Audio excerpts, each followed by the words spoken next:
arroz sendo vendido a R$60. Esse é o mercado deixado à própria sorte. É isso que ficou a nu na pandemia.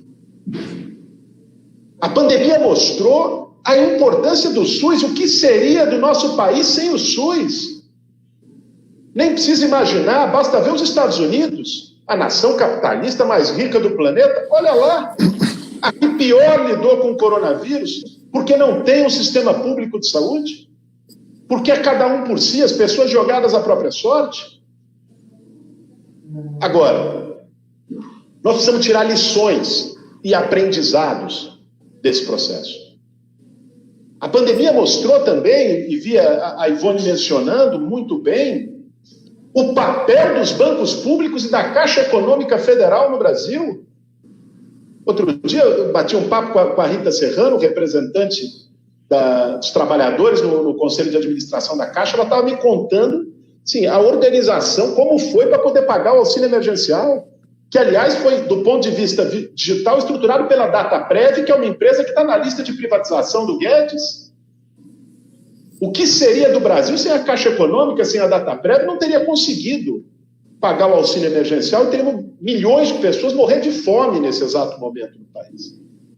Está aí expressa a importância do público em detrimento do privado. Está aí expressa como a lógica que coloca o lucro acima da vida leva à perversidade e à destruição social. Eu não sei se vocês assistiram. Outro dia eu estava vendo na televisão uma entrevista, um depoimento daquele cidadão que foi ministro da Saúde do Temer, o Ricardo Barros, que é um lobista de plano de saúde de longa data. Ricardo Barros estava dizendo, na maior cara lavada, que os hospitais privados precisavam de um socorro do governo porque eles perderam muito dinheiro por causa da diminuição dos acidentes de carro. A diminuição dos acidentes de carro porque as pessoas ficaram em casa estava dando muito prejuízo. E que os clientes Covid, veja só a maneira como essa turma trata a vida das pessoas, não compensaram. Então, os hospitais privados precisavam de um socorro. Olha a perversidade dessa lógica. Ela ficou a nu durante a pandemia. Agora, eu queria, caminhando aqui para a última parte da minha fala, para não abusar da paciência das bancárias, dos bancários, e eu sei que nessa live tem gente que fala muito mais que eu, não vou dizer aqui quem é, mas que fala pra caramba. Enfim, queria apontar 3 desafios que eu acho que o nosso campo, o campo progressista, o campo democrático, o campo popular no Brasil tem nesse momento. O primeiro é como nós estamos ainda na pandemia e sabe-se lá como vamos sair com esse governo genocida, é o nosso empenho em salvar vidas e defender medidas que salvem vidas. Salvar vidas de forma direta, inclusive, com as campanhas de solidariedade. Eu quero aqui parabenizar todos os movimentos sociais, todas as organizações, todos que fizeram individualmente gestos. Nós estamos vendo uma onda de solidariedade extraordinária e que precisa ser fortalecida. O movimento social brasileiro está fazendo o que o governo federal não faz. Levando comida para as pessoas, levando kit de higiene para as pessoas, levando máscara para as pessoas. Isso é muito importante. Mas a gente sabe que isso não basta. A comida que você leva vai acabar daqui a 2, 3 semanas. Nós precisamos, então, ter políticas públicas, desde políticas sanitárias, né, que é testagem em massa. Olha o que a China fez, olha o que a Coreia do Sul fez.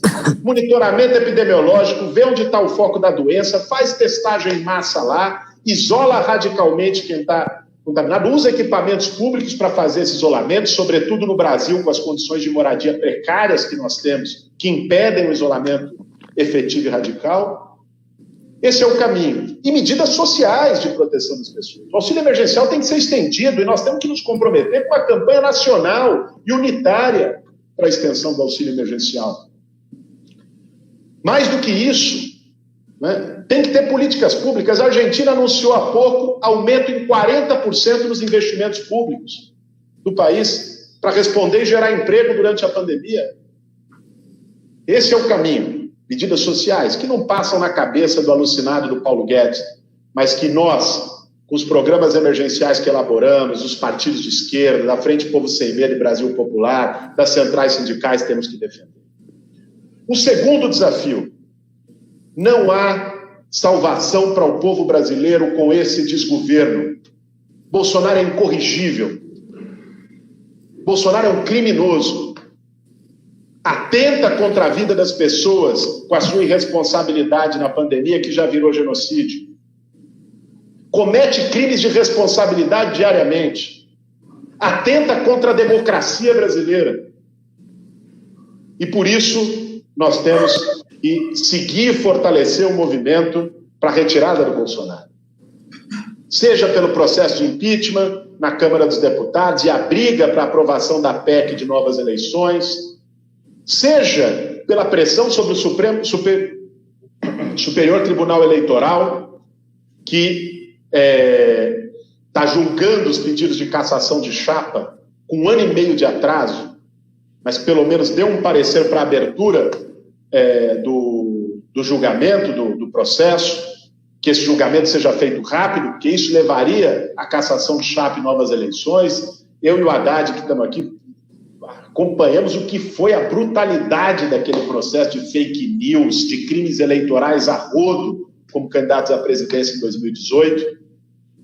Isso passa pela retomada de um processo de mobilização de rua, é claro, com os cuidados sanitários que nós precisamos ter na pandemia, mas nós precisamos ter. Nós fizemos mobilizações importantíssimas da juventude, dos movimentos sociais, dos torcedores organizados, a Frente Povo Sem Medo teve lá, do movimento negro contra o fascismo. Os entregadores de aplicativo fizeram uma coisa linda, que marca a abertura de uma época da organização dos trabalhadores precários, invisíveis, informais, com a paralisação há 2 semanas atrás, e vai ter outra agora, dia 25. Então nós temos que combinar a pressão institucional, pressão de rede, com sempre que possível a pressão de rua para a retirada do Bolsonaro. E por fim, o último desafio é o desafio da gente pensar e colocar na mesa, a sério, o debate de um outro modelo de desenvolvimento. Se a pandemia mostrou a necessidade do SUS, a necessidade da Caixa Econômica Federal, se a pandemia mostrou que os bens comuns, como a saúde, não podem ser tratados como mercadorias, muito bem. Então vamos levar isso às últimas consequências. A saúde não pode ser tratada como mercadoria, como a educação não pode, como a água não pode, com a aprovação do marco agora do saneamento no Congresso, que abre portas para a privatização, como a mobilidade não pode. Vamos discutir outro modelo a partir disso, vamos ousar apresentar um outro modelo de convívio social que não está pautado pelo mercado, que não está pautado pelo lucro, com papel-chave do Estado e do investimento público, com taxação de grandes fortunas para poder enfrentar a desigualdade social e encontrar formas de financiamento de políticas públicas. Se a pandemia mostrou que é possível um auxílio emergencial, vamos colocar em pauta a renda básica. Aqui no Brasil, o mundo todo está discutindo isso. Nesse período de crise vai ser necessário para tirar milhões de pessoas da miséria e evitar uma fome generalizada. Se a pandemia, ao confinar milhões, bilhões de pessoas em casa, colocou luz sobre a importância do trabalho doméstico, dos cuidados domésticos, sempre desvalorizados e numa lógica machista relegados às mulheres, vamos rediscutir o machismo estrutural nessa sociedade, vamos discutir a valorização da economia dos cuidados e dos trabalhos domésticos. Se a pandemia criou uma onda de solidariedade, como criou, que isso não acabe aqui agora, mas que isso nos permita elevar a solidariedade não como um gesto individual, mas como um princípio organizador da nossa sociedade. Que isso crie condições para a gente ousar, sonhar, reinventar os nossos caminhos, num modelo que combata as desigualdades, num modelo que seja ambientalmente sustentável, num modelo que coloque a vida das pessoas acima do lucro. A gente precisa apresentar um projeto de futuro para sair dessa. Nós estamos numa encruzilhada. No meio de uma crise brutal, sem precedentes, com um atraso governando o Brasil, nós temos que permitir que o nosso povo volte a sonhar e apresentar o projeto de uma verdadeira revolução solidária no nosso país. Essa é a contribuição que eu queria deixar, Juvândia, Ivone, aqui para o debate das bancárias e dos bancários do Brasil. Cumprimentar mais uma vez vocês pelo trabalho que têm feito, pela campanha que têm desenvolvido em defesa da categoria bancária, em defesa dos direitos dos trabalhadores e trabalhadoras. Dizer que nós estamos junto nessa batalha, junto em defesa dos direitos e juntos em defesa de um outro modelo de sociedade. Obrigado. Obrigada, Boulos. Obrigada, companheiro Boulos. Muito bom ouvi-lo, com certeza nos ajudará bastante as suas reflexões no debate que a gente vai fazer durante todo o dia de amanhã. Eu queria agora, nós vamos passar agora a palavra para o companheiro Fernando Haddad. E Haddad, a gente estava conversando esses dias aqui no comando sobre a pandemia e a companheira Aline estava falando, cai um Boeing todo dia aqui na cidade de São Paulo, né? Como não explode, né? As pessoas estão naturalizando as mortes, né? Essa pandemia. A gente está vendo quantas famílias já perderam seus entes queridos e a ausência, tanto aqui no município quanto no estado, quanto em especial aí no governo federal, de política. E você que conhece bem a cidade de São Paulo, sabe, a gente vê os bairros mais pobres, né? Onde está morrendo mais gente. Agora está lá no Sapopemba. Eu conheço bem, morei ali naquela região um tempo. Sei, e o Sapopemba hoje é um dos bairros que mais morre gente aqui na cidade de São Paulo, a Brasilândia já foi, enfim, a população mais pobre, mais vulnerável que está sofrendo mais com essa pandemia, e está faltando prefeito também aqui na cidade de São Paulo, assim como está faltando no estado um governador que de fato olhe para essas pessoas vulneráveis, que cuide da população também. A gente tem percebido aqui na cidade de São Paulo, né, eu e Ivone que moramos aqui, no estado, na cidade, o quanto que é importante você ter uma atuação, ter um estado atuando e ter pessoas que tenham esse compromisso. Eu queria... Ivone? Sim, olha, dizer a Haddad que estamos sentindo muita falta do seu governo, né, de São Paulo, as ruas abandonadas, cidade abandonada, e principalmente eu fico muito triste com a destruição de toda uma política que o governo petista foi implementando na cidade, né? E do seu governo, eu sinto muito falta das ciclovias que estão destruindo, né? Das ciclofaixas, da forma como a gente estava, o plano diretor da cidade estava sendo implementado, essa questão dos espaços públicos, né? Quase perdemos aí a Paulista, né? Porque queriam destruir, mas a população não deixou, né? Não tem espaço que você não volta atrás, porque não conseguem mais voltar atrás. E várias outras políticas na questão de saúde, principalmente da educação, né? Que foi tão implementado. Então, seria muito diferente uma pandemia num governo que a gente via que estava realmente preservando aí a vida e a população, né? Então, você vê Paraisópolis tem que se organizar sozinha, porque não tem o estado, o município lá, né? Então, realmente vemos que a cidade está abandonada, né? Mas vamos voltar, né? Muito bem, então eu queria passar a palavra aqui para o companheiro Fernando Haddad. Obrigado por estar aqui muito com boa a noite gente. a todos vocês. Boa noite, Juvândia. Boa noite, Ivone. Queria, em nome de vocês duas, cumprimentar toda a categoria dos bancários. Uma satisfação muito grande, muito honrado pelo convite. Cumprimentar meus companheiros, Guilherme Boulos, Flávio Dino, nosso queridíssimo presidente Lula. Bom, é um momento muito delicado da vida nacional e eu acho que a gente tem que tentar complementar as nossas falas para conseguir dar um painel da gravidade do que nós estamos vivendo no Brasil de hoje. Eu, obviamente, que assino embaixo de tudo que o Boulos falou, mas o que me chamou a atenção, particularmente nessa última semana, é a questão do Plano Nacional de Defesa. Acho que ali nós temos um novo ingrediente, um novo problema surgindo no país, que de certa forma se remete a temas que foram tratados durante a campanha eleitoral e mesmo depois, hibernaram durante alguns meses, e agora eu entendo que, até pela situação que o Brasil está vivendo internamente, mas também de extremo isolamento internacional, esse tema está ressurgindo, e eu faço referência a 3 fatos, todos dessa última semana, todos correlacionados.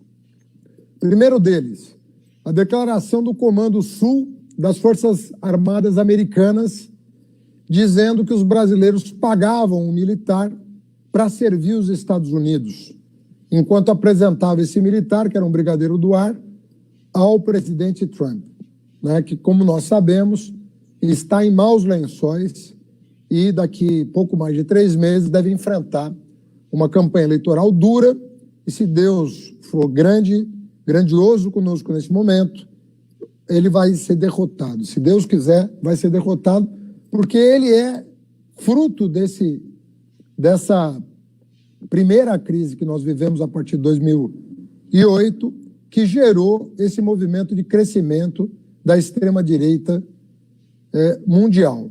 Então, eu realmente peço a Deus para que a gente tenha uma primeira grande boa notícia esse ano com a derrota do Trump. Segundo fato que eu queria chamar a atenção é o pedido do Ministério da Defesa para aumentar de 1,3% do PIB para 2% do PIB o orçamento das Forças Armadas. Meus queridos companheiros, quando a gente fala isso, 1,3 para 2, são números muito abstratos, né? E eu quero passar concretamente do que nós estamos falando. 0,7% do PIB, nosso PIB é de mais de 7 trilhões de reais. 7 trilhões. 0,7% do PIB, quer dizer, os militares estão pedindo um orçamento adicional de 50 bilhões por ano. Em 10 anos, isso dá 500 bilhões de reais. Vocês lembram como é que o Guedes vendeu a reforma da Previdência? A reforma da Previdência foi vendida dizendo que o Estado ia economizar 1 trilhão de reais. Então, metade do que ele diz que ia economizar, ele vai gastar com um orçamento adicional ao Ministério da Defesa. Eu pergunto, para quê? Para que as Forças Armadas precisam de mais 500 bilhões nos próximos 10 anos, que vai consumir 50% do que o Guedes disse que economizaria com a reforma da Previdência? Aí o Plano Nacional de Defesa, que vai ser apresentado semana que vem e que vazou para a imprensa, dá a pista do que vai acontecer. O governo brasileiro está dizendo que a nossa região é uma região que deixou de ser pacífica. É uma região que hoje é uma região imersa em crise e tensões. Aí eu pergunto a vocês, qual é a crise e tensão militar que tem na nossa região, da Guerra do Paraguai para cá, que envolve o Brasil? Na verdade, da mesma maneira que nós estamos pagando um militar para servir o presidente americano, o meu temor é que nós venhamos a aumentar o orçamento da defesa para comprar uma guerra que não é nossa, para comprar uma briga que não é nossa. Porque o Brasil tem reservas petrolíferas que eles querem defender, dizem que querem defender, que é o pré-sal. O pré-sal hoje representa mais de 50% da produção brasileira de petróleo.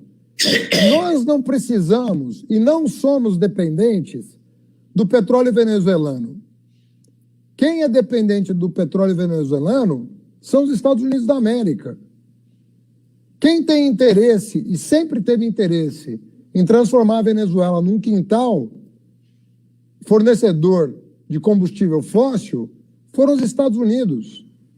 E eu vou aqui lembrar de um fato importante, que foram as tratativas do governo Lula com o governo Bush em torno de duas questões. A primeira, a guerra do Iraque, que todo mundo sabia, inclusive os nossos embaixadores, que tinham arrumado um pretexto para invadir o Iraque, que eram as tais armas químicas. E a nossa diplomacia sabia que aquela informação era falsa. E quando o Bush pediu a intervenção do Brasil a favor, alinhado aos Estados Unidos e ao Reino Unido para invadir o Iraque, o presidente Lula respondeu: a minha guerra é contra a fome no Brasil. Meu inimigo é a fome no Brasil e não o Iraque. Inclusive recomendou que se tentasse negociar com o Oriente Médio um acordo de paz. Se dispôs, inclusive, em relação ao Irã, a atender um pedido que foi feito pelo Barack Obama para mediar uma negociação em relação à energia nuclear. A segunda questão importante foi em relação justamente à Venezuela. As tensões, elas cresciam não na América do Sul. As tensões com os Estados Unidos cresciam da parte da Venezuela, de parte a parte, e o presidente Lula mediou também esse conflito e estabeleceu quase que um colegiado da região para dar sustentação a uma saída pacífica e tranquila, garantindo os contratos, mas garantindo também a soberania da Venezuela e afastando qualquer possibilidade de intervenção militar na região. Então, nós estamos falando de coisas muito concretas. Nós estamos falando de militares que estão servindo ao governo americano, pagos pelo contribuinte brasileiro, e estamos falando de militares bolsonaristas que querem aumentar o orçamento da defesa, alertando, já no Plano Nacional de Defesa, que visa combater as tensões crescentes na região. Tensões produzidas por quem? Tensões produzidas pela situação que está os Estados Unidos com a eleição do Trump e com a eleição do Bolsonaro no Brasil. Se tem alguma coisa que representa efetivamente uma ameaça, é o Trump nos Estados Unidos e o Bolsonaro no Brasil. Por isso, nós temos que entender que nós não estamos diante de um mau governo. Um mau governo, a população corrige na urna. Nós não estamos diante só de um mau governo. Nós estamos diante de um mau governo que tem pretensões de minar, de solapar as bases institucionais construídas no pós-ditadura, na redemocratização, que garantem que nós possamos lutar por direitos com liberdade. É disso que nós estamos falando. Nós não podemos ter ilusões sobre a natureza do governo Bolsonaro. O Bolsonaro parece domesticado depois da prisão do Queiroz e dos escândalos envolvendo a sua família, mas isso é temporário. Isso não é uma coisa que vai durar. Ele mal se contém nas lives de quinta-feira. Ele volta à tona, acusando a esquerda de promover pedofilia e ele promover a cloroquina, que comprovadamente não tem eficácia contra o Covid-19. A guerra dele é uma guerra total. É uma guerra contra valores, é uma guerra contra a ciência, é uma guerra contra as artes e é uma guerra também contra a política. É preciso compreender isso. A política como nós a entendemos, que é a esfera da liberdade, onde as pessoas apresentam seus argumentos, convencem parte da cidadania e representam anseios populares de acordo com essa pregação, essa realidade da política não é a realidade que está na cabeça do Bolsonaro. Porque se isso fosse verdade, ele consideraria a oposição adversária do governo dele. Como é preciso acontecer numa democracia. Não. Ele trata quem não é da sua base de apoio como inimigo. Inimigo a ser derrotado com as armas que ele tiver à mão. E ele tem a caneta de presidente da República. na mão. Isso não é pouca coisa. Então, as instituições, elas estão sendo minadas todos os dias por dentro. Isso é um processo que começou lá atrás, tem 6, 7 anos que isso começou, né? Já assumiu uma fase aguda no dia da reeleição da Dilma. A Dilma não foi impedida por crime de responsabilidade, todo mundo sabe disso. A Dilma foi impedida porque ganhou a eleição, porque foi reeleita. No dia seguinte à reeleição da Dilma, tinha gente defendendo o impeachment. O crime de responsabilidade foi construído depois. Foi uma espécie de engenharia reversa para justificar o impedimento. Eles não aceitaram a 4ª derrota consecutiva. E o que se vê desde então, que passa pelo presidente Lula, pelos processos absurdos que ele sofreu, pela condenação surrealista a que ele foi submetido, por todo o escândalo que foi as eleições de 2018, em que as fake news elegeram um miliciano que tudo indica enriqueceu, desviando dinheiro público dos gabinetes dele e dos filhos. Ou seja, nós estamos há 6, 7 anos corrompendo as instituições a partir de dentro. Agora, o que nós, diante disso, precisamos fazer? Primeiro, nós precisamos entender que a sociedade não está parada. Eu vou encerrando aqui, que eu acho que eu já me alonguei. A sociedade não está parada. Nós já tivemos 3 movimentos de rua importantes. O primeiro veio da educação. A educação se insurgiu contra o Bolsonaro no primeiro semestre do ano passado e garantiu a sua reivindicação. Pediu a liberação, exigiu a liberação de 100% do orçamento da educação e o Weintraub não conseguiu resistir e teve que liberar. Então, 100% do orçamento da educação foi liberado em 2019, porque foram 1 milhão de jovens e professores para as ruas. Depois nós tivemos as torcidas organizadas. Foi um movimento muito importante, um movimento democrático muito importante, que se declarou antifascista, inclusive. Corintianos e palmeirenses, flamenguistas e vascaínos foram para a rua com as suas camisas, defendendo a sua camisa, mas sem abdicar do direito de viver num país democrático. Colocaram suas diferenças de lado no futebol em defesa de um valor, em defesa de um princípio. E mais recentemente, como o Boulos lembrou, esse movimento de rua dos entregadores de app. A consciência política que eles demonstraram, associando o antifascismo aos direitos trabalhistas, é uma coisa fundamental. É uma coisa essencial. Porque o combate ao fascismo é também a defesa de direitos. Não é a democracia em sentido abstrato. É a democracia concreta, é a democracia no dia a dia da luta social. É a democracia da Constituição de 88. É a democracia que pretende avançar e não retroceder em tudo aquilo que nós conquistamos. E isso é um sinal de que a reação ao Bolsonaro, ela tem consequência para o nosso campo progressista. E vai chegar um momento que nós vamos ter que defender na rua os bancos públicos, que são um elemento central do desenvolvimento nacional. O Brasil não tem chance de se desenvolver sem os bancos públicos. Nós sabemos o que eles representam na história desse país. Como chegou o momento de defender a educação, o Fundeb, o emprego, a ajuda emergencial que o Bolsonaro quer cortar, no mínimo até o final desse ano, que, aliás, é o que está sustentando a frágil popularidade dele.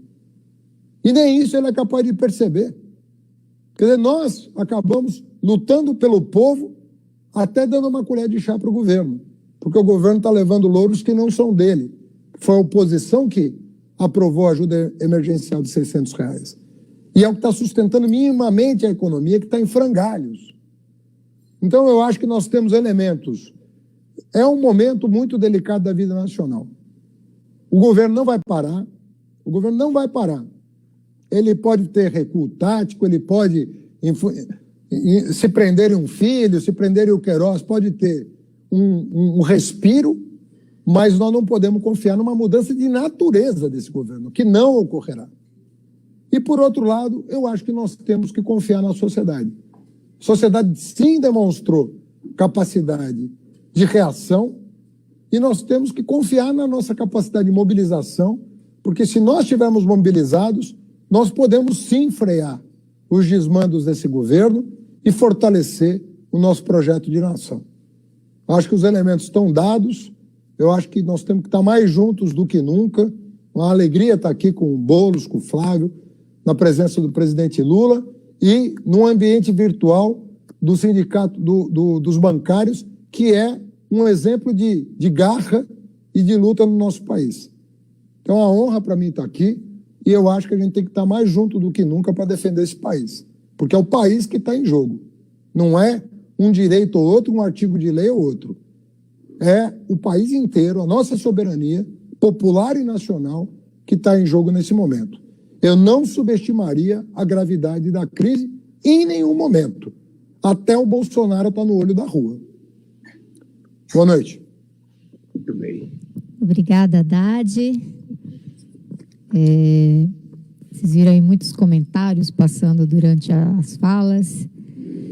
A Haddad falou muito bem, essa renda básica emergencial que foi paga na Caixa. Aliás, queria parabenizar todos os empregados e empregadas da Caixa de todo o Brasil que estiveram, mesmo nessa pandemia, mesmo com risco de vida,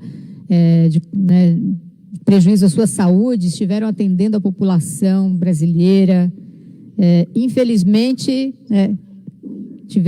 população essa que teve que pegar filas longas por conta da medida, exatamente porque esse governo não se importa com a população. A gente, desde o começo, defendia que descentralizasse o pagamento do renda básica emergencial, que colocasse todos os bancos públicos, todos os bancos, inclusive, para fazer o pagamento, para fazer o atendimento à população, que não tivesse as exigências que eles fizeram, exigir internet, exigir celular. Você vê aqui no centro de São Paulo, a população que está em situação de rua, que está vivendo na rua, aumentou bastante. Imagina se essas pessoas que não têm direito, não têm acesso nem à moradia, se elas vão ter acesso ao celular e à internet. Então, você vê que esse governo não se preocupa mesmo, não tem uma preocupação social. E foi uma luta, uma pressão de todas as centrais sindicais, dos partidos de oposição, das pessoas que tinham compromisso aí com a população, que fizeram com que o governo pagasse a renda mínima, a renda básica emergencial aí no valor de R$600. Lembrando que eles não queriam, depois queriam só os R$200. Foi toda uma luta para a gente conseguir aprovar os R$600. Obrigada, Haddad. Bom, agora o governador Flávio Dino estava aqui vendo um comentário de um mineiro falando assim: ô Flávio Dino, vem aqui para Minas Gerais, pelo amor de Deus. O pessoal está pedindo ajuda ali nos outros estados. E eu queria perguntar como é que é, governar um estado com um presidente da República que tem, em vez de ajudar, coordenar a crise, ajudar a sanar os problemas, tem aprofundado os problemas. E queria passar para a Ivone também para fazer algum comentário. Bom, meu comentário é que uma reivindicação nossa, que a gente tem feito há muito tempo, e toda a campanha nacional nós voltamos, é o seguinte: nós sempre fazemos o debate com a população que é necessário ter agências em todas as cidades, em todos os lugares, E aqui em São Paulo, a gente já percebe que aqui você vai ali no extremo da Zona Leste, da Zona Sul, você já não tem. Rio de Janeiro, saiu do centro, também não tem. E no Nordeste é pior ainda, Se não fosse o Banco do Brasil e a Caixa estarem nessas cidades, provavelmente nós não teríamos nenhum banco. E nós vimos a gravidade de que era não ter bancos nessas cidades, de pessoas tendo que se deslocar 200, 300 quilômetros para ir numa agência da Caixa para receber aí o seu benefício. Então, nós sabemos aí da importância de brigarmos aí de ter bancos em todos os locais, Então, para a população não ter que se deslocar do seu município, E nós sabemos que quando ela se desloca de um município a outro, ela não vai gastar o dinheiro no seu município, ela vai gastar o dinheiro naquele município que ela sacou o dinheiro, normalmente. E isso a gente percebe que no Nordeste nós vemos muito mais isso aí do que até mesmo nas capitais, nos grandes centros, mas não é que isso não ocorra, né? Porque a gente vê uma concorrência dos bancos aí nas principais avenidas, nas principais capitais, e o restante do país é como se não existisse, ele fica abandonado. E o Covid-19, essa pandemia, descobriu isso aí, né? Que tem um monte de cidadão brasileiro que não tem uma conta bancária, nem sabe como abrir uma conta bancária. Também o governador, o pessoal está lembrando aqui da importância do crédito, né, dos bancos públicos para a região nordeste do país, não só, né? Porque, na verdade, tirando a região sudeste, todas as outras regiões do país, se não fossem os bancos públicos, o crédito seria extremamente escasso. Você pega ali na região nordeste, tem lugares que mais de 90% do crédito no estado vem dos bancos públicos. E o pessoal está lembrando aqui da importância do Banco do Nordeste, que né, para a região é extremamente salutar. E eu queria te passar a palavra fazendo esse destaque aí para os bancos públicos, em especial também aí na sua região, o Banco do Nordeste. Boa noite a todos e todas. É uma imensa alegria poder aprender mais nesse debate tão importante com você, Juvândia, com a Ivone e também, claro, com os queridos amigos e companheiros de caminhada, presidente Lula, o prefeito Haddad e o meu querido companheiro e amigo Guilherme Boulos.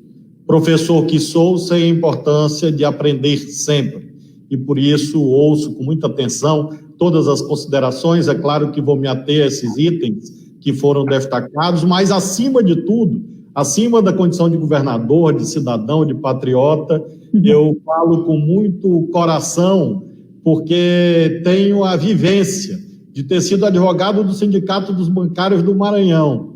Nem Juvândia, nem Ivone eram nascidas no começo dos anos 90, mas foi uma das... Nossa cara engana, viu, Dino? A nossa aparência engana aí.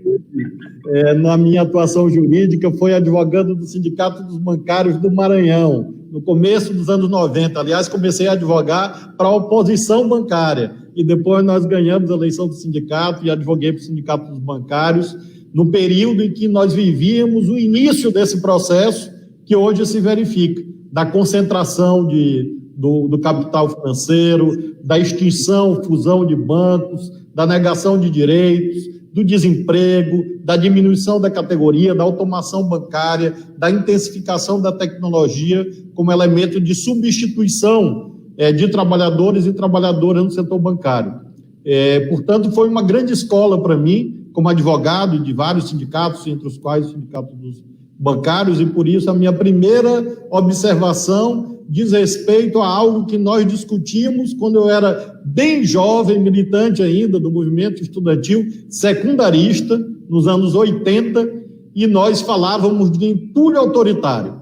Tal é a situação descrita tão bem pelo Boulos e pelo Haddad, que nós temos hoje um entulho autoritário a remover num próximo governo progressista e democrático no Brasil. E um dos elementos desse entulho autoritário é a legislação antissindical, a legislação que visa destruir o movimento sindical no Brasil, porque essa não é uma temática que diga respeito aos sindicalistas apenas, ou apenas à classe trabalhadora, mas diz respeito a todos que acreditam na democracia, que imprescinde do combate às desigualdades sociais. E por isso mesmo exige um movimento sindical forte, autônomo, independente e, portanto, com sustentação financeira. E não é isso que nós estamos vendo hoje.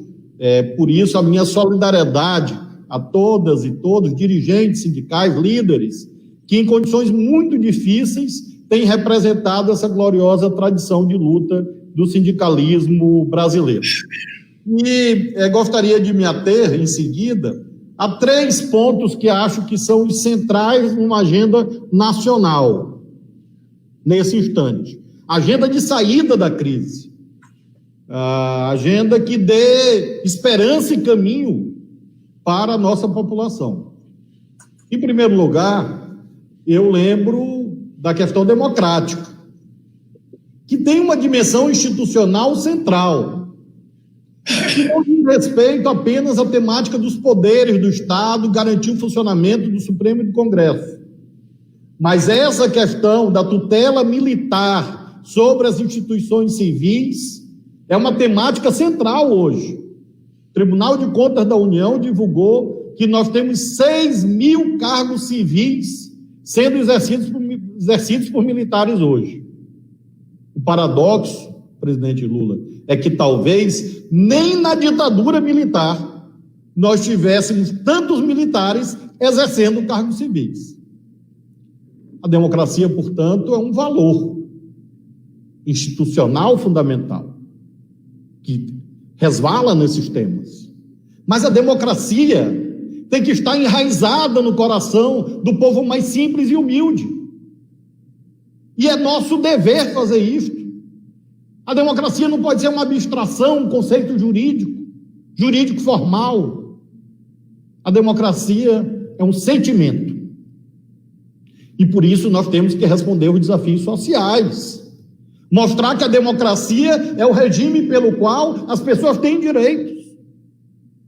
Que foi o que nós vimos no Brasil nessas últimas décadas. Nessa dimensão social, a pandemia do coronavírus nos trouxe essa lição, que nós temos que compartilhar cada vez mais acerca da centralidade do Estado como provedor de direitos. Não nego o papel do mercado, porém, reflitamos sobre o coronavírus, a minha vivência concreta como governador do Maranhão. Eu ampliei, Haddad, os leitos aqui no nosso estado, leitos públicos para atender gratuitamente o povo, em 6 vezes. Começamos com 232 leitos para o coronavírus, chegamos a quase 1.800 na rede estadual. E o setor privado ampliou quantos mesmo? Aí em São Paulo, maior centro de saúde do Brasil, da América Latina, os grandes hospitais ampliaram quantos leitos mesmo? O Haddad, o Boulos até mencionou esta temática. Então eu quero dizer que em relação à temática do Estado, eu homenageio a acessibilidade do SUS, que todo mundo fala, porém quero sublinhar a sua eficiência, porque durante décadas nós ouvimos que o SUS era gratuito, mas não funciona. E infelizmente tem muitos problemas, mas mostrou uma grandeza nesse processo tão forte que aqueles que outrora defendiam voucher instituições hoje não têm coragem mais de empunhar essa bandeira. E nesse sentido, eu ratifico aquilo que Ivone diz sobre os bancos públicos. Banco do Brasil, Caixa, no nosso caso, temos ainda a alegria de contarmos com o Banco do Nordeste e com Basa, simultaneamente. E esses bancos estiveram de portas abertas. Presidente Lula, aconteceu uma coisa curiosa. Quando começou a pandemia e esses dissensos que Juvândia fez referência entre os governos estaduais e o governo federal, eu recebi um ofício do Banco Central, do presidente do Banco Central. Mas não era para oferecer ajuda, não era para tratar de crédito, não era para tratar de política social, não era para tratar de microempresa, não era para tratar de nada disso. O ofício era para me dizer o seguinte: governador, não ouse regular nada sobre bancos, porque quem trata de banco é o Banco Central. Esse foi o único ofício que eu recebi. Isso mostra que há uma distorção brutal entre aquilo que os trabalhadores e as trabalhadoras bancários e bancárias fazem e quem está lá por cima, imaginando nos seus lucros privados ou na regulação que proteja os lucros privados e não que proteja o povo. Os clientes dos bancos os consumidores dos serviços. Eu finalizo dizendo que essa agenda de defesa do Estado deve se materializar em propostas, além desse reconhecimento dos trabalhadores do SUS, dos bancos, enfim, mas propostas que digam como nós saímos disso. E eu faço 3 observações acerca disto. Primeiro, muito cuidado com esse debate de fim do Bolsa Família. Isso pode ser um cavalo de Troia. Pode ter uma artimanha no meio disto. Então, nós temos que ter cuidado para dizer que sim, queremos a perenização das políticas sociais. Mas nós sabemos que esse pessoal sonha com as tais portas de saída. Tem uma obsessão por isso. Então, nós defendemos, aprendendo com o querido companheiro Suplicy, a importância da renda mínima, da renda básica. Queremos que o Bolsa Família seja aprimorado, claro, mas não queremos cortes. Isso tem que ser pautado agora, para desestimular aventuras que nós estamos ouvindo por aí. Numa delas, o número de Bolsa Família, transformado em renda básica, ia para 6 milhões. Só o Maranhão tem 1 milhão, hoje. Então, de onde vai cortar? Então, tem que ter cuidado com isso, para não colocar em cavalo de Troia. E isso é vital, porque sem política social, sem o Bolsa Família, sem o auxílio emergencial que nós conquistamos, nós estaríamos vivendo saques, caos e desespero, como já vivemos no Brasil. Os mais jovens não lembram. Eu, com 52, já lembro como era o período de seca no Nordeste. Então, nós precisamos defender as políticas sociais.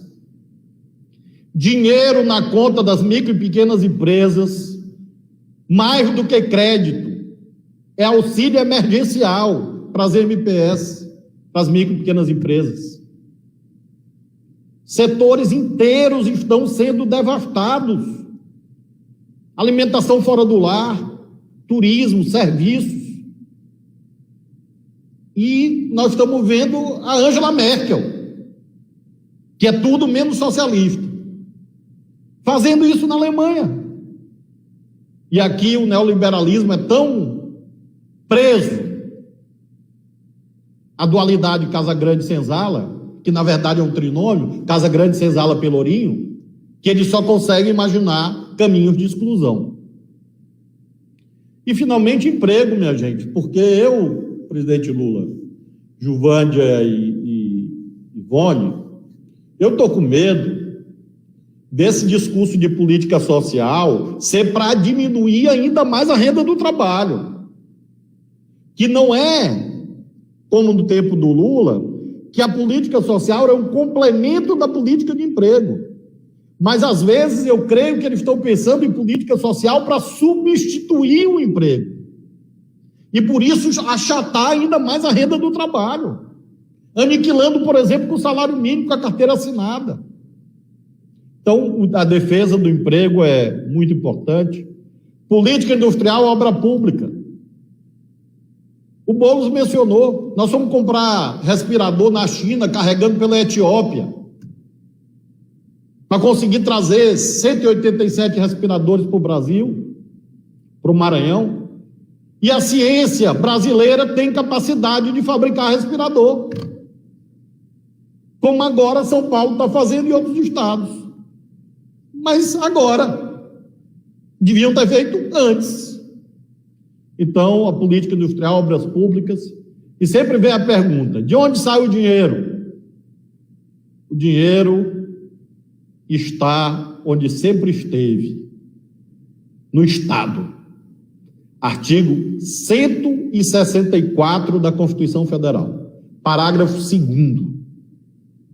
Banco Central e Tesouro Nacional. Está escrito na Constituição de 88. Não é heresia macroeconômica. É texto constitucional. Agora tem que cumprir. para defender o Brasil. Encerro agradecendo o generoso convite e falando do mais importante de tudo, porque você tem um mapa, você tem um rumo, você tem a tripulação, mas é preciso ter energia, senão o barco não anda. Aqui no Maranhão, nossos trabalhadores, pescadores e pescadoras usam remo, usam vento, usam vela, uns têm motor. Ou seja, nós temos diferença de fonte de energia. Nós cristãos chamamos de fé. Outros chamam de disciplina revolucionária. Outros chamam de patriotismo. Não importa o nome. Ou seja, não importa a fonte da energia. O importante é ter energia para romper com o individualismo, com o consumismo, que nós vimos agora na pandemia do pior modo, numa patologia, Haddad, nova, síndrome de abstinência de shopping center, o desespero de consumir para dar sentido à vida. E como é que você enfrenta isso, minha gente? Emulando bons valores, com energia. E a gente tem que ter esse espírito para poder retomar aquilo que nos pertence, o verde e amarelo. Não é da direita, não. A direita se apropriou conjunturalmente. Mas nós temos que arrancar o verde e amarelo daqueles que são traidores da pátria, porque querem vender o Brasil. E resgatar a confiança dos mais pobres, compartilhando com eles da caminhada, não representando-os, mas compartilhando com eles. Não é difícil não, pessoal. A gente já fez coisa mais difícil no Brasil. Não é, o Bolsonaro não deve nos assustar. O Bolsonaro e o bolsonarismo vão perder. Isso eu tenho certeza absoluta. E, portanto, muito fraternalmente celebro essa união que estamos vendo aqui, em nome da esperança da luta do povo brasileiro, especialmente da categoria bancária. O Sindicato dos Bancários aqui, presidente Lula, fica numa rua que tem um nome maravilhoso, Rua do Sol. Rua do Sol, portanto, calor e energia. É isso que nós estamos precisando. Um abraço, obrigado. Obrigada, governador. Estamos juntos aí em defesa da democracia, em defesa da esperança do povo brasileiro. É preciso lutar, é preciso defender esse país, defendendo todas as instituições democráticas, defendendo os bancos públicos, defendendo a renda mínima, defendendo a distribuição de renda, né? Isso é fundamental. Bom, eu estava ouvindo um latidinho aqui, o pessoal estava perguntando, viu, presidente Lula, se era resistência que estava latindo. Era resistência? Muito bem, resistência participando da live aí conosco. Gilvândia, quando o Boulos falou, então, que tinha gente que falava mais do que ele, não era o presidente Lula, então. Era resistência. Agora que eu entendi, Boulos. Eu fiquei achando que era Lula. Todos bem falantes. Todos bem falantes e todo mundo que está assistindo quer ouvir todos vocês. Bom, presidente Lula, eu preciso falar de umas coisas aqui, olha. Eu estava falando outro dia, estava dando uma entrevista na rádio e estava falando assim, já pensou? Eu fico me perguntando, fico pensando aqui como nós estaríamos, né? Como seria diferente se o senhor fosse o presidente, se o senhor estivesse na presidência, como que nós passaríamos de forma diferente essa pandemia. E o Boulos falou aqui, né, da situação do continente asiático, quando a gente olha os países, a China, né, a quantidade de mortes e a população da China, quer dizer, o quanto que é importante a atuação do Estado, né, o quanto que é importante o Estado cuidar das pessoas, cuidar da vida. Nosso governador Flávio Dino falou aqui de socorrer as pequenas e médias empresas, que são as grandes geradoras de emprego nesse país, né? A maior parte dos empregos desse país vem das pequenas, né, das micro, das médias empresas. E o que a gente viu aqui no sistema financeiro, que é as novas concessões de crédito, metade do crédito que foi concedido foram para as grandes empresas. Se não fossem os bancos públicos, as pequenas, micro e médias empresas estariam sem crédito. E foi muito pouco o crédito que chegou para essas pequenas empresas.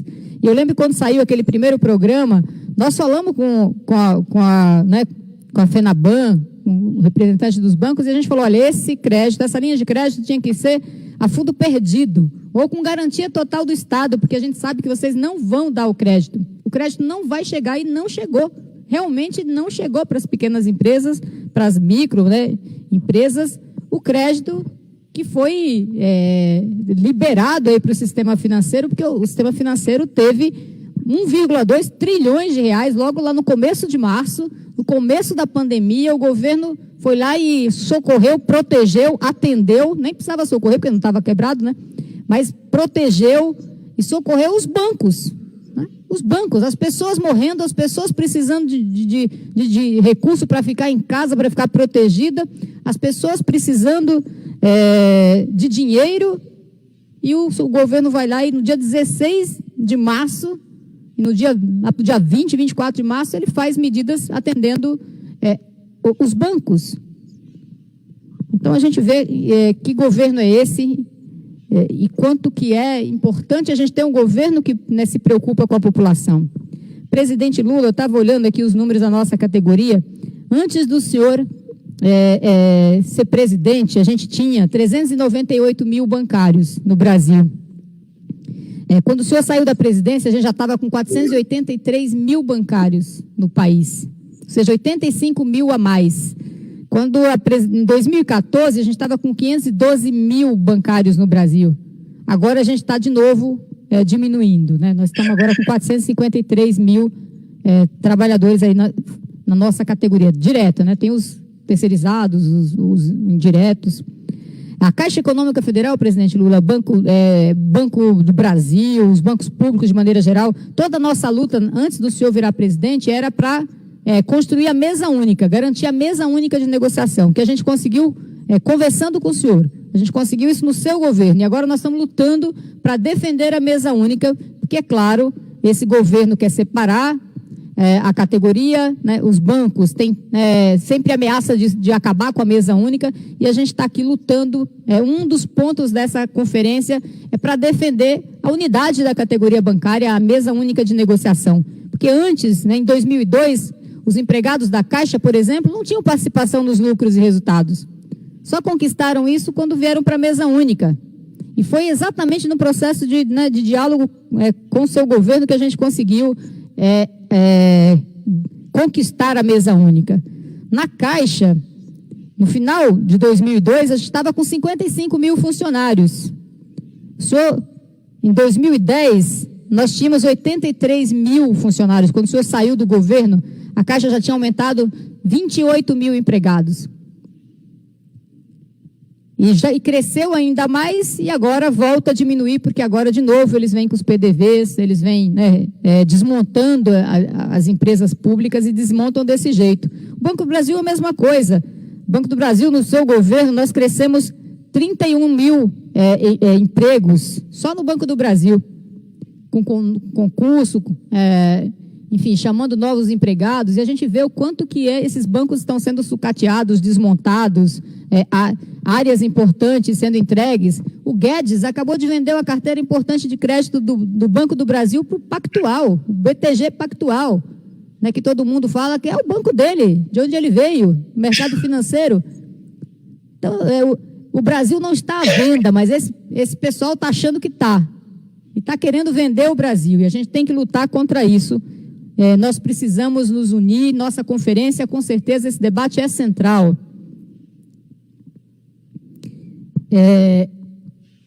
Presidente, a gente, olhando aqui, né, olhando o que o senhor fez em 2008, né, em 2008 a gente já comentou isso aqui, estava no meio de uma crise mundial, que começou lá nos Estados Unidos, com os bancos, com os derivativos. Aí a gente vê aqui no Brasil, o senhor foi lá e fortaleceu o papel dos bancos públicos, colocou os bancos públicos para atuar, para liberar crédito. Então, é isso, a gente está aqui dizendo que, concordo com as falas aí, já vários de vocês já falaram também, que sem banco público, sem crédito, sem o direcionamento, sem o Estado, a gente não tem desenvolvimento, a gente só tem miséria. A gente só tem miséria, a gente só tem fome, a gente só tem desigualdade, e a gente tem que lutar contra essa política que está sendo feita no Brasil, que vem desde o golpe que tirou a presidenta Dilma e que tem sido intensificada aí pelo Bolsonaro, pelo Guedes, por toda essa turma que quer se apropriar do Brasil, quer vender e que quer o Estado para eles. Na verdade, quando eles precisam do Estado, eles querem que o Estado socorra, né? Quando eles precisam do Estado, o Estado tem que ser máximo. Agora, para atender a população, eles querem Estado mínimo. E outro dia eu estava assistindo uma live de um economista-chefe de um banco privado e ele estava dizendo o seguinte: a solução para o Brasil é que a pandemia já está passando. Aí eu fiquei perguntando assim, mas aonde que está passando? Porque o tanto de mortes, só aumenta o número de mortes diariamente. Onde que ele viu que a pandemia está passando? Aí ele falava também o seguinte: e a gente tem, a solução para o Brasil crescer é, primeiro, desestatizar. É porque eles não falam privatizar, porque privatizar a população não gosta, é feio. Aí eles ficam usando outros nomes assim para enganar o povo, né? Então ele fala o seguinte: a solução é aprofundar as reformas neoliberais que ele já vem fazendo, que foi um sucesso a reforma da Previdência, que eles defenderam, os banqueiros defenderam a reforma da Previdência, defenderam a reforma trabalhista, trabalharam, né, para colocar lá um monte de cláusulas na reforma trabalhista, e eles dizem que a solução é entregar o Brasil. É isso. Para eles, a solução é entregar o Brasil, é desestatizar, ou seja, privatizar, fazer reforma administrativa para diminuir o custo do Estado, é tirar estabilidade de funcionário público, é diminuir o número do funcionalismo público, tirar as verbas ainda mais da saúde e da educação, que a Emenda Constitucional 95 já fez. Então, para os bancos, a solução é essa, e a gente vê que é isso que o Paulo Guedes fala, é isso que o Bolsonaro faz, né? Faz o que o mercado financeiro quer. Então, a gente realmente precisa, pelo emprego, pela vida, pelo povo brasileiro, por esse país, para ter um país mais justo socialmente, um país feliz, um país melhor, a gente precisa tirar esse governo e tudo que ele representa. E a gente tem que lutar para isso. Então, é muito bom estar aqui com o senhor, é muito bom ter o senhor aqui conosco. O senhor que foi, sem dúvida, o melhor presidente da história desse país. No seu governo, a todas as categorias conquistaram. No seu governo, a gente avançou bastante. A gente está vendo aí o desmonte que esse pessoal, essa elite brasileira tem feito, que deveria estar envergonhada agora de ter trabalhado para eleger o Bolsonaro, de ter aplicado o golpe que aplicou, de ter usado a justiça para tirar, para impedir que o senhor fosse candidato, porque sabia que disputando no voto não iria ganhar. Então, a gente está aqui hoje fazendo um debate que acho que é extremamente importante. E é importante dizer das conquistas dos bancários, porque é uma parte da sociedade, e as conquistas dos bancários mostram que as categorias conquistaram também naquela época. Aumento real todos os anos, crescimento do nível de emprego. Então, a gente quer ver o Brasil voltar a crescer. Aí a gente está aqui com a pergunta: o que tem que ser feito, que nós fizemos para todos, né? Como o senhor está vivendo esse momento e qual é a saída? Ivone, eu queria também passar para a Ivone. Não, a Juvândia já foi bem completa aí, eu só queria complementar uma coisa. Também foi no governo Lula que os trabalhadores conseguiram ter acesso ao meio de comunicação, tendo uma TV, que foi a TVT, aí, que está a TV dos trabalhadores, e que é muito importante nesse momento, que dá voz aí aos movimentos sociais, ao movimento dos trabalhadores, toda uma rede que nós não podemos esquecer que de tudo isso é muito importante a questão da comunicação, né, que chegar às nossas ideias, né, os nossos ideais do outro lado. Então, é uma coisa aí muito importante que foi durante o seu governo. E é um prazer ouvi-lo aqui na abertura da nossa 22ª conferência e Que saudade do meu ex, né? Que saudade do governo Lula. Bom, presidente, antes do senhor começar a falar, deixa eu falar isso aqui, porque o William já está me lembrando aqui umas 1000 vezes. O William está mandando um beijo para o senhor, tá? Bem, para quem não sabe, eu queria dizer que a Resistência é uma cachorrinha que foi criada na Vigília, lá no Paraná. E, como eu estou morando com a Janja, ela trouxe a cachorrinha de Curitiba para cá. E é ela que faz esse barulho todo. Mas eu quero começar cumprimentando o companheiro Guilherme Boulos. Parabéns pela fala, Guilherme. Quero cumprimentar o companheiro Flávio Dino, sempre brilhante, sempre mostrando que vale a pena a gente lutar, vale a pena a gente ter um cargo público para poder exercê-lo com dignidade. Quero cumprimentar o companheiro Fernando Haddad, ex-prefeito de São Paulo, e eu digo sempre o melhor ministro da educação que esse país teve em toda a sua história. Quero cumprimentar a companheira Ivone, presidente do Sindicato dos Bancários, um sindicato por qual eu tenho o mais profundo respeito e admiração. Quero cumprimentar a companheira Gilvândia, nossa querida presidente da Confederação, e dizer para você, Gilvândia, que quando eu estava ouvindo você falar e a companheira Ivone, eu estava lembrando da minha relação com os bancários de 1978, a primeira vez que eu conheci dois companheiros memoráveis na minha vida sindical e na minha vida política, que foi o companheiro Augusto, que já morreu, e o companheiro Buxiguem. Vocês têm certeza, e pode ter certeza que eles fazem falta no debate político e no debate sindical que nós estamos vivendo hoje. Graças a Deus, o povo bancário conseguiu eleger uma quantidade enorme de mulheres, e dentre as mulheres, duas figuras da competência da Ivone e da tua competência, Giovana. Parabéns pelas conquistas de vocês, sabe, durante a pandemia do coronavírus, porque vocês conseguiram fazer, quem sabe, os melhores acordos de proteção dos trabalhadores bancários. Parabéns pela campanha salarial. Espero que a gente possa, sabe, todos nós contribuirmos um pouco para que a Contrafe possa fazer um grande acordo no ano de 2020 com todos os problemas. Quero também expressar minha solidariedade a todas as pessoas. Acabamos de completar, Flávio Dino, o número que eu recebi aqui. Hoje foram 1.110.000 mortos.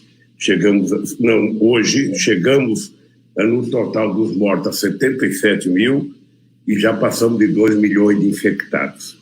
Então, eu quero cumprimentar todas as pessoas que estão infectadas, quero cumprimentar as pessoas que morreram, quero cumprimentar o povo brasileiro e, sobretudo, cumprimentar o pessoal da área da saúde pública e privada, mas, sobretudo, os heróis que trabalham na rede pública brasileira, tão violentada, sabe, pela elite brasileira. Eu lembro que quando nós aprovamos o SUS em 1988, nós nunca tivemos quase que nenhuma matéria favorável ao SUS. O SUS só aparece na imprensa com difamações, com coisas, sabe, que não estão funcionando. O SUS pode atender 1.000 pessoas por dia e curar 1.000 pessoas por dia. Mas se um morrer, é aquele um que morreu que vai ser a imagem do SUS naquele tempo. E tenho muito orgulho, Giovana, muito orgulho, Flávio Dino, Haddad, Boulos, Ivone. Tenho muito orgulho de saber que foi no governo do PT que a gente conseguiu criar 63% de todos os leitos do SUS. Sabe? Isso é uma coisa gratificante. E eu acho que, dentre todas as desgraças que estamos vivendo, o coronavírus está mostrando para a sociedade brasileira que quando a iniciativa privada não tem como resolver, somente o Estado pode resolver.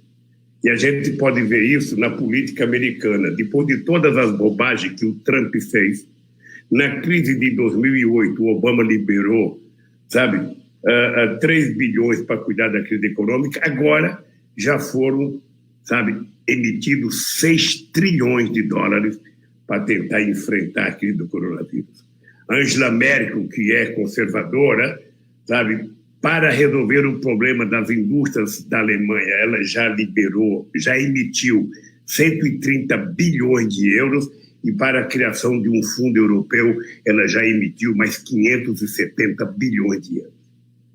Então, companheiros e companheiras, eu queria dizer para vocês que eu não precisaria nem falar, era só assinar o que os 3 companheiros já falaram, o que vocês falaram, e dar de barato que eu tinha participado da abertura da 22ª Conferência Nacional dos Bancários.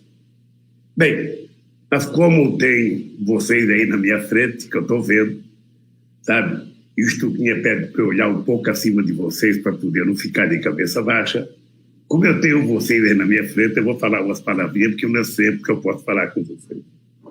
Nós temos um elenco de crise, é como se fosse um cacho de banana de crise.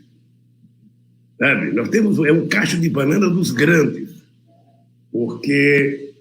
e não temos governo para resolver. Então, toda vez que eu participo de uma atividade que a gente fala as coisas, as pessoas perguntam uma pergunta que o Flávio Dino terminou dizendo o seguinte: o que fazer? Como resolver? O que vocês fariam? Eu vou dizer algumas coisas que eu acho que a gente poderia fazer. Se o Brasil tivesse uma presidenta igual à companheira Juvândia, quando ela tivesse ficado sabendo que tinha um bichinho, coronavírus na China, que estava viajando o mundo e pegando todo mundo, ela teria se precavido, como todo presidente responsável teria que ter feito, ela teria criado um comitê de crise, juntando aquilo que tem de melhor de especialistas brasileiros que entendem disso.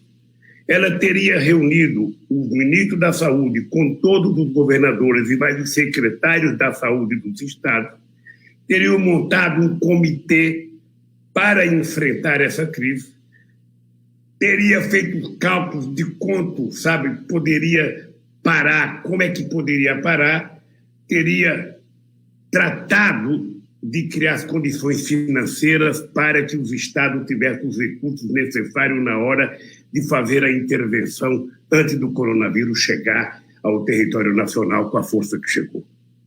Mas ele, ao invés de fazer o papel que um presidente tem que exercer, que é o papel de coordenar a sua orquestra, e os músicos são os governadores, são os prefeitos, são os deputados, são os secretários da saúde, ao invés de ele coordenar para fazer, para reger a sua orquestra com maestria e com muita harmonia, ele preferiu brincar. Ele preferiu dizer que era uma gripezinha, que só matava velhinho, que a mãe dele já tinha 90 anos, se ela morrer, paciência, foi obra de Deus, e que ele se pegasse, ele ia vencer de barato, que ele seria vencedor e que ninguém deveria ter medo, e achava que as pessoas tinham que trabalhar. Tudo para ele é salvar a economia. Ele não está pensando em salvar a economia, ele está pensando, através da cabeça do Guedes, porque ele é ignorante e não entende nada de economia. Nada, absolutamente nada. E o Guedes, muito menos.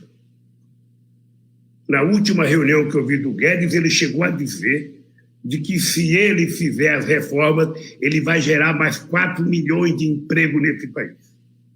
Depois de convencer a sociedade, através do conluio com os meios de comunicação, de que o cara trabalhar entregando pizza de bicicleta, o cara trabalhar entregando comida de bicicleta, o cara trabalhar carregando não sei das quantas de skate, ou seja, de que o cara é microempreendedor.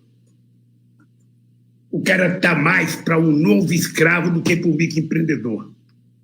Porque ele não tem salário, ele não tem férias, ele não tem 13º, ele não tem nenhuma política de seguridade social. Se roubarem a bicicleta ou a motocicleta, ele não tem quem pagar. Ou seja, ele é um ser humano sem destino.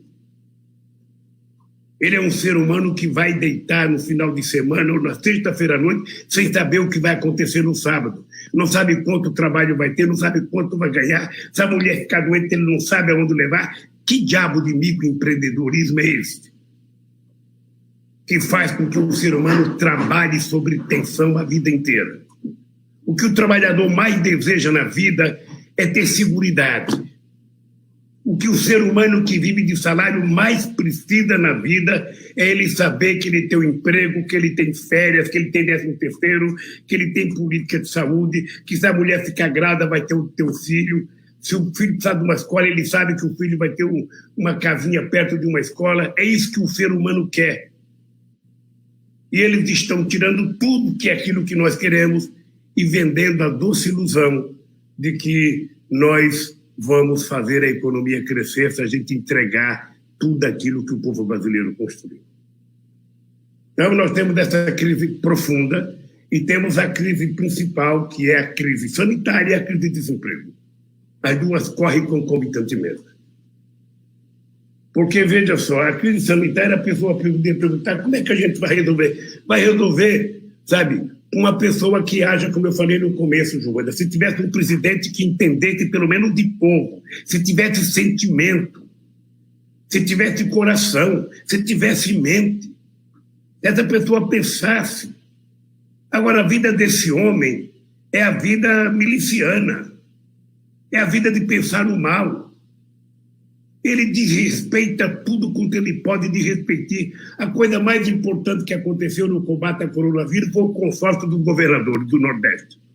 Ao invés de ele chamar os governadores e ter uma conversa franca com os governadores, o que vocês precisam? O que o governo federal pode fazer? Não. Ele passa a tratar os governadores como inimigo e a ofender os governadores. É isso que ele faz. Aí ele começa a ofender índio. Ele começa a desmatar a Amazônia. Eu vi uma reportagem esse dia na Bandeirantes sobre a questão do desmatamento, um cidadão da Embrapa falando que é uma vergonha. Ele diz que o desmatamento na Amazônia é feito pelo pequeno produtor, o cidadão que tem uma terrinha que ele queima para poder plantar o seu feijão e seu milho. E aparece um produtor jogando mato verde em cima, sabe, de uma fogueirinha que ele fez. Esse cidadão não respeita nenhum sentimento e nenhuma verdade. Ele tem vergonha de lidar com a verdade. Então, para resolver a crise sanitária, nós precisamos, primeiro, do bom senso do presidente da República e depois saber que o único remédio que vai curar, sabe, aqui, até hoje nós sabemos, é o isolamento das pessoas. O isolamento é a única coisa enquanto não tiver a vacina. E ao invés do presidente da República juntar o Butantan, juntar a Fiocruz, juntar outros laboratórios para pensar o que fazer, para colocar dinheiro para os nossos pesquisadores, ele resolve ficar tentando vender cloroquina. Eu acho que ele é sócio do laboratório do Trump. Não é possível. Como é que um médico, um presidente da República, sabe, tenente expulso do Exército Brasileiro, sabe, movido pela ignorância, consegue tentar vender todo santo dia, pelo rádio e pela televisão, e através do fake news, vender que a cloroquina é a salvação, sabe, do coronavírus. Sem nenhuma orientação médica. Ele ontem disse que vai obrigar ao Fiocruz a orientar a cloroquina. É hora dos pesquisadores, é hora dos nossos, sabe, médicos, sabe, não aceitar cumprir orientação.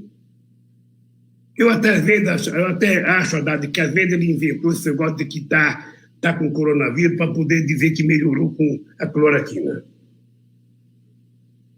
Sabe? Parece duro o que eu estou dizendo, mas é verdade. Sabe? Esse cara é capaz de tudo. O cara que mandou um filho disputar o cargo de vereador com a mãe, e o filho disputou e ganhou da mãe. E o cara disse que na família tem que sobreviver os mais fortes. Quer dizer, ele pode tudo na vida. E é ao cidadão desse que nós estamos subordinados, que não pensa em emprego. Porque quando um presidente da República vai na televisão e pede para as pessoas trabalharem, Ele precisa dizer que o poder público vai garantir a esse cidadão transporte higienizado, vai garantir máscara para esse cidadão, vai garantir o local de trabalho higienizado, vai garantir o restaurante higienizado, ele vai ter que garantir. E para garantir, ele vai ter que ter política de financiamento para pequena e média empresa, ou para microempreendedor de verdade. Ah, não tem dinheiro? Dinheiro tem. Eu vou contar um caso que eu acho que o Haddad sabe, acho que vocês sabem. Os Estados Unidos, na crise de 2008, os Estados Unidos tinham uma dívida pública de 70 e poucos trilhões de dólares. Tá? Os Estados Unidos foi para 132% com relação ao PIB. Ele foi agora para 139 trilhões de dólares. Foi para 139% do PIB de dívida pública. O que o Brasil poderia fazer?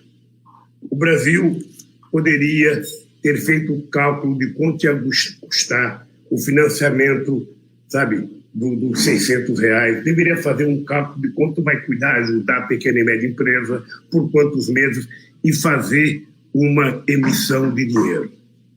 Bota a casa da moeda.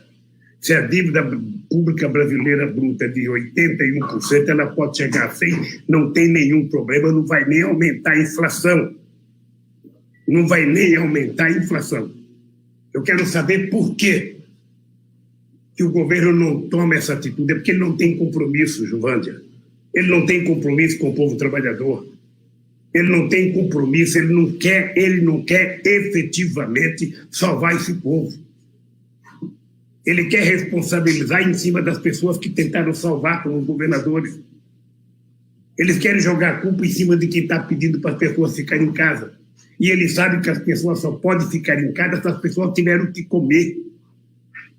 Se as pessoas não tiveram o que comer, ninguém fica em casa. Por mais que tenha medo da morte, o cara quer sair para arrumar comida para os seus filhos. Então, companheiros, esse é um problema sério, sabe, que passa pela crise econômica. Que, veja, o Flávio Dino, você é governador do Estado. O governador, o presidente da República, ele só vai receber investimento se ele passar para a sociedade, tanto interna quanto externa, credibilidade. Ele não passa. E ele tem que ter previsibilidade nos seus investimentos. Nesse momento, o governo poderia ter emitido mais 200 bilhões para investir em obras de infraestrutura. Porque se você constrói um ativo produtivo, se você constrói uma obra que vai dar retorno financeiro, esse dinheiro que você gastou volta imediatamente para o governo, como volta o imposto dos R$600 do emergencial. Quanto é que volta de imposto para o governo?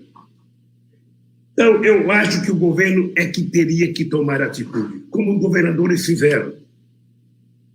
Com menos possibilidade, porque os governadores não têm poder de produzir, de fazer emissões de dinheiro.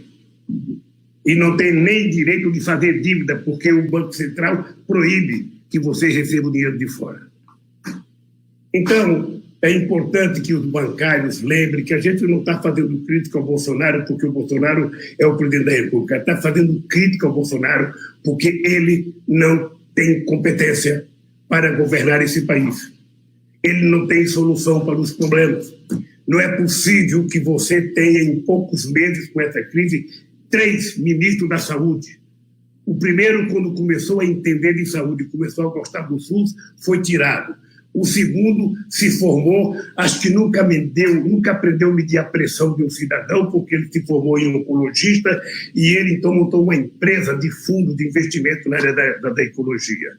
Você percebe que ele falava na televisão, ele não entendia nada de medicina. E agora colocou o general, porque na sua incapacidade de encontrar gente séria na sociedade civil, ele acha que resolve tudo colocando o general em qualquer lugar. O general pode ser bom para muitas coisas, mas ele não serve para tudo. O general deveria ter recusado. Eu não entendo disso, pelo amor de Deus. Me coloca numa fronte de guerra aí que eu vou. Mas eu não vou ser o ministro da Saúde. Mas aceitou. E ele tenta indicar o ministro da Educação, porque também era militar, porque fez um curso na ESB, sei lá o quê. E esse cidadão mentiu com o currículo. Eu fui receber um título, doutor honoris causa da Universidade de Rosário. A primeira coisa que o reitor da Universidade de Rosário faz é dizer para mim: o Lula, ele está mentindo, ele não é doutor aqui, não. Ele não é doutor, você percebe que não fui eu que denunciei, não. Ou seja, saiu na imprensa porque a universidade denunciou. Ora, para que isso? Nós temos tanta gente nesse país que pode ser ministro da Educação. Nós temos reitores, temos intelectuais de muita qualidade. Para que tentar inventar um energúmeno como aquele que foi embora para os Estados Unidos? Como é possível?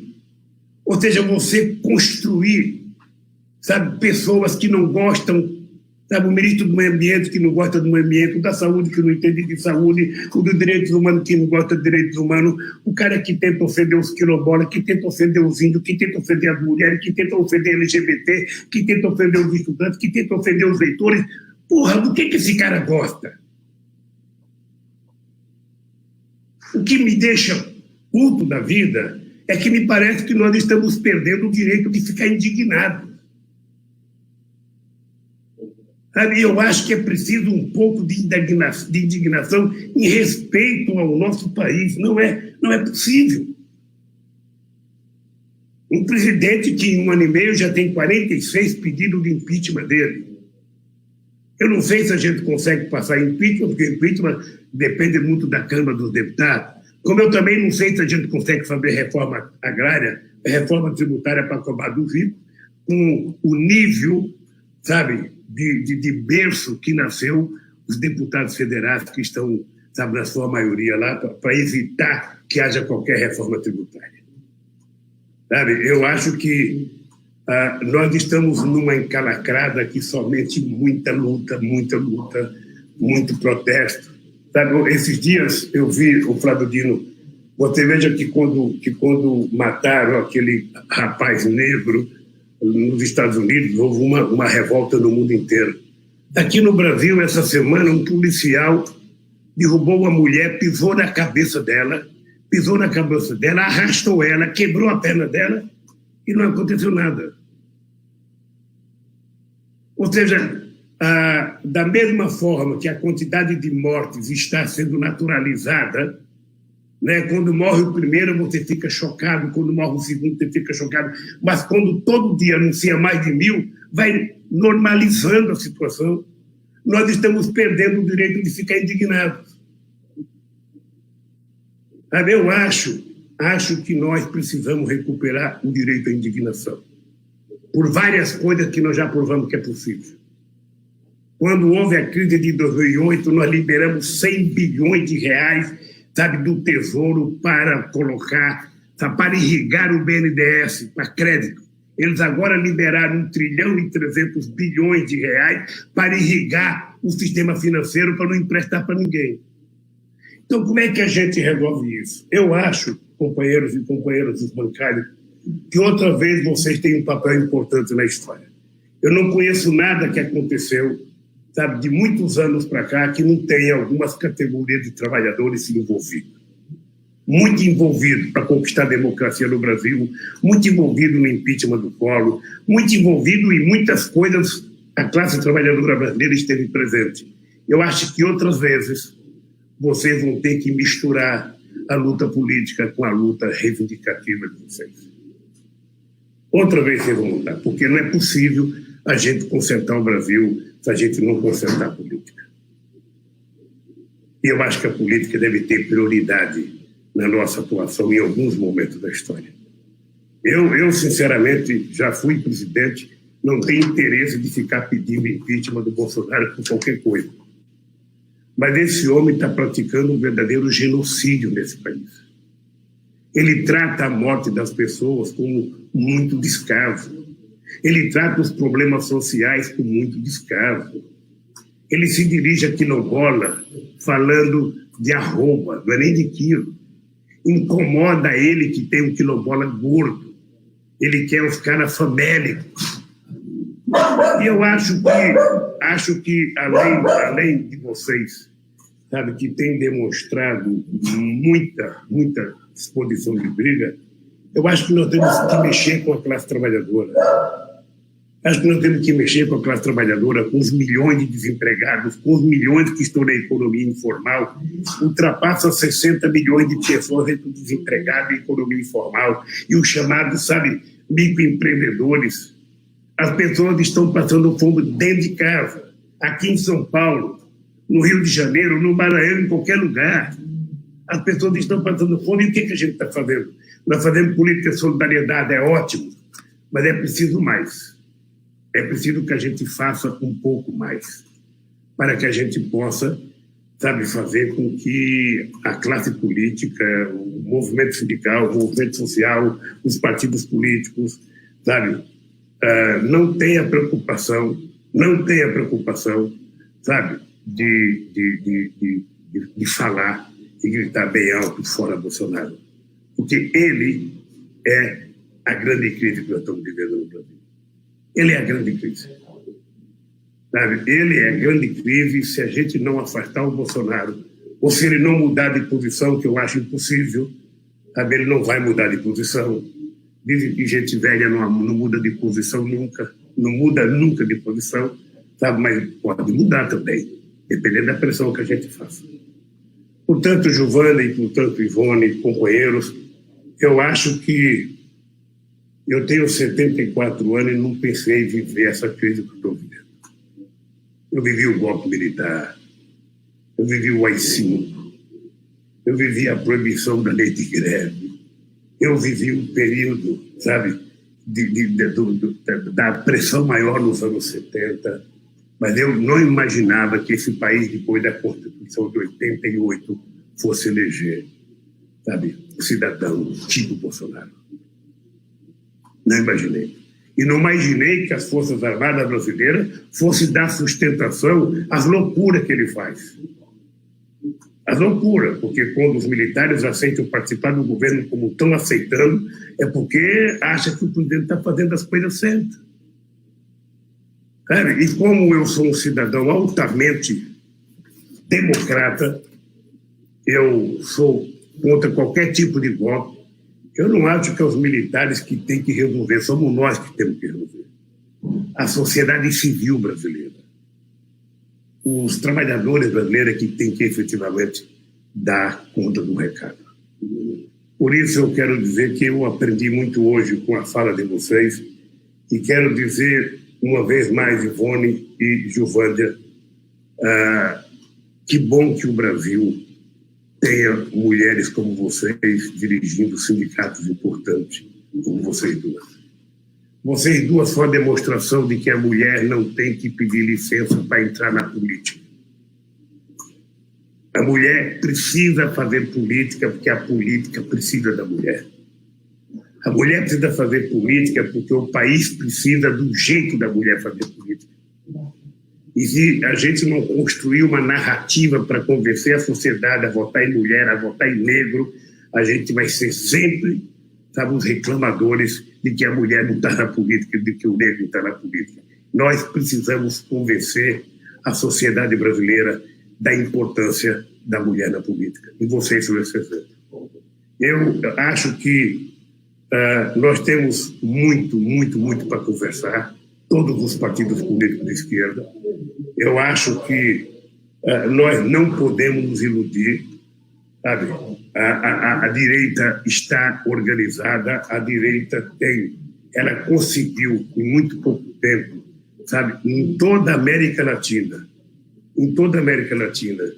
ela conseguiu derrubar todos os governos progressistas, todos. Graças a Deus a gente retomou com o Alberto Fernandes. E eu comecei a ler agora, Dino, depois de muito tempo, As Veias Abertas da América Latina. E é impressionante como esse livro é a mesma coisa do que quando ele foi escrito. A impressão que eu tenho é que o povo da América Latina, a gente avança um degrau, ele derruba a gente. A gente avança, ele não deixa a gente avançar o segundo degrau. E é em toda a América Latina. E o culpado disso é a nossa elite, que é muito perversa. A nossa elite, efetivamente. Eu li agora, Giovana, que você poderia ler, Ivone, a chamada trilogia 1808, 1822 e 1889. Eu acho que sem ler esses livros a gente não compreende bem o que é o nosso querido Brasil, o que é a nossa elite. E, na verdade, a nossa elite é o empecilho maior das nossas conquistas. E o Brasil é o único país que a gente tem um preconceito de classe de cima para baixo. Sabe? A luta de classe ela é sempre feita de cima para baixo. Ou seja, não pense que o pobre vai subir o segundo degrau que eles vão derrubar o pobre.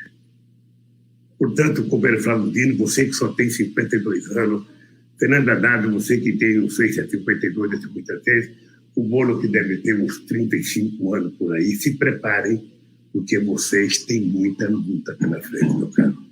Muita luta pela frente. Para conquistar a democracia.